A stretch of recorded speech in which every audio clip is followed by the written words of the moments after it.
Hey everyone, in today's video, I want to show you a library in Python that will allow you to go into your email account and programmatically manage your emails. So you'll be able to see the emails that you have and move them around. This is not for sending emails. You use SMTP for that. So if you're interested in that, you'll have to look at one of my videos on how to send emails in Python. But if you just want to view the emails that are in an email account, then you can do this with IMAP tools. And I'm going to show you that in this video on how easy it is to use.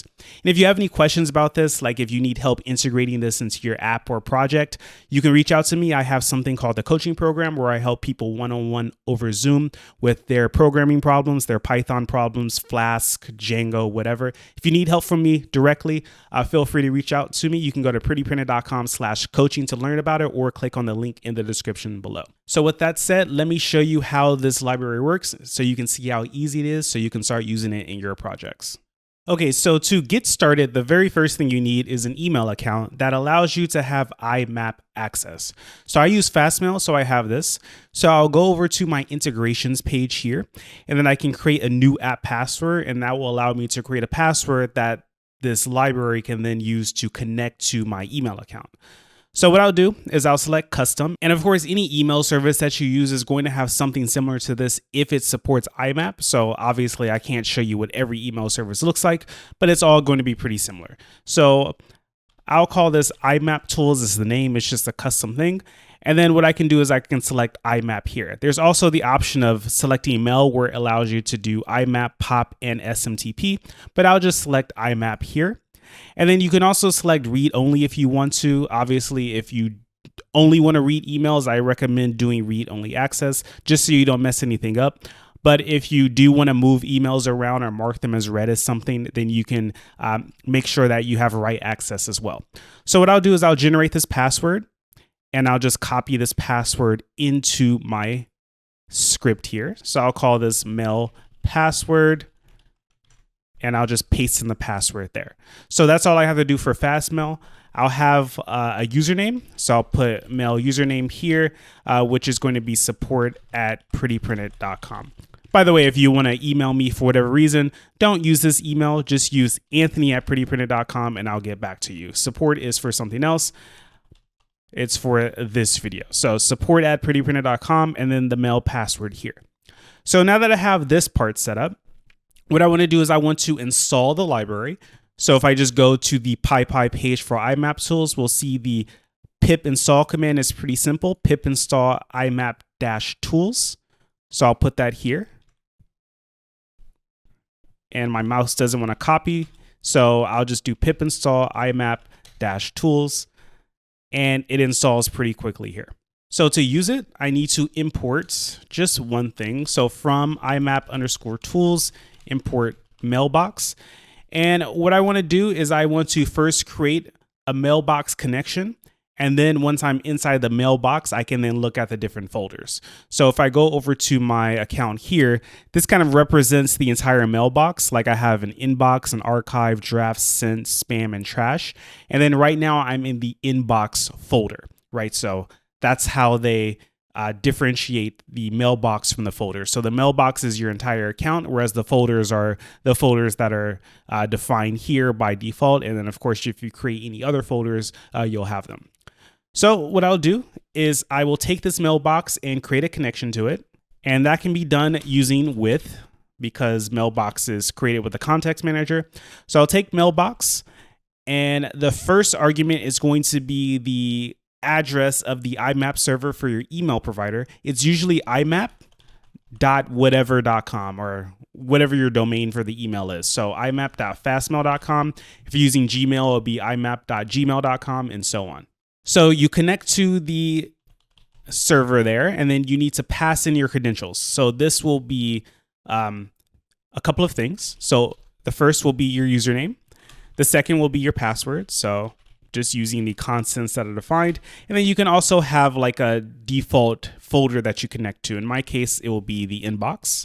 So the name just needs to match the name of the folder here. So inbox there. And then I'll call this as MB. So MB is short for mailbox. So then once I'm in here, that's when I can do everything. So the first thing I'll do is I'll list all the folders. So I'm going to print MB .folder.list, and this will list all the folders. So let me go ahead and run this. So python app.py. And now we see I have these different folder info objects. So we have inbox, archive, drafts, sent, and so on, right? And if I want to know the mailbox that I'm currently connected to, I can do imb folder get, and then that will tell me that I'm currently in the inbox. So that's what's printed there. So I'm in the inbox, and now I want to retrieve the messages that I have in the inbox. So what I'll do is I'm going to loop over imb.fetch. So fetch will go and get the emails in the active folder. You can set a limit. I'll set a limit of 5. You can set reverse to be true or false. So reverse means that the newest email appears first, whereas if it's false, the oldest email in the folder will appear first. So most people would want reverse as true. And then also you have this mark seen, which defaults as true, which means that when you loop over the emails, it will mark them as read. So I'll put this as true for now, and then I'll disable it later so you can see what happens. And then for each message, you have the information. So we have the subject, we have the date, we have flags on it. I'll display the flags, but just imagine there are a bunch of things. Let me go back to the docs here. If you look here, all these things here represent what you can get out of the message, right? So you have the text, which is obviously the text of the email, or the HTML of the email, depending on the type of email, the headers, the CC, the to, and so on, right? So I'll put text because my emails are text. So I'll do this, and before I run it, just note that both emails are unread, right? So open this and hey there. So let me go ahead and run this now. So python app.py. Right, so here we see open this is the first one. We see the date. I just sent it a while ago. We see it has been marked as seen now that I have opened it. And then the text says open this email, and this email is from Anthony. So let's go over here. Notice that they are no longer bold because they have been read. And we see open this email, and this is an email from Anthony. So what I'll do is I will mark this as unread, and I'll go back over here and I'll change mark seen to false, and I'll run this. So it gets the same information. Notice the flags are different. It no longer has the seen flag because it's not marking them as seen when it fetches them. So if I go over here, we see they're still bold even though I was able to get the information out. So using this fetch, you can do a lot more than just get the messages that are in the folder. You can also search. So if you just look here, there is searching. I won't go through that example here because I only have 2 emails to show you. But the idea is you can search in the same way that you can search in your email client here. Also, what you can do is you can move the messages around, and you do that by using the unique ID. So here, I will take message.uid here, and I will have it appear in the print. So here we see 14919 and 14918. So those are the 2 unique IDs within this folder. So one thing that's really important to know is this unique ID will change whenever a message moves folders. So it's only unique for a message in the folder. Once you move that message to another folder, it is no longer unique. So that's just something that you need to keep in mind. So the reason why I use date here is if you ever need a way to know if a message has been looked at or processed or whatever, what I would do is I would basically take a combination of the subject and the date to make it unique. That way, you don't have to depend on the IDs here because these IDs are not unique across your entire email account. They're only unique within the folder. At least it's like that in Fastmail. So to move here, we see we just have to do mailbox.move and then a list of UIDs. So comma separated UIDs here, and then the folder.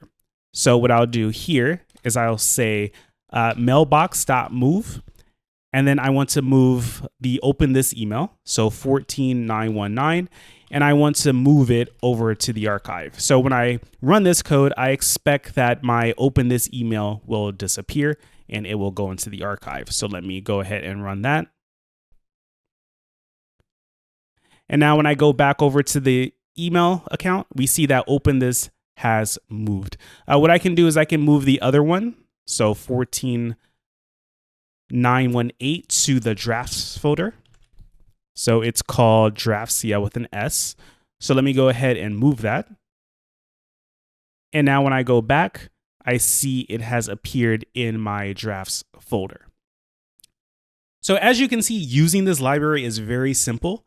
So if your apps or scripts or whatever need a way to connect to your email account to read the emails and maybe move them around, this is the perfect library for that. Like I said before, if you want to send emails, then you're looking at SMTP. That's a completely different protocol. You'll need a different library for that. But if you just want to look and manage the emails that you already have in your folder, then this IMAP tools library is great for that. So that's it for this video. If you have any questions about anything that I've done here, feel free to leave a comment down below. If you like this video, please give me a thumbs up. And if you have not subscribed to my channel already, please subscribe. So thank you for watching, and I will talk to you next time.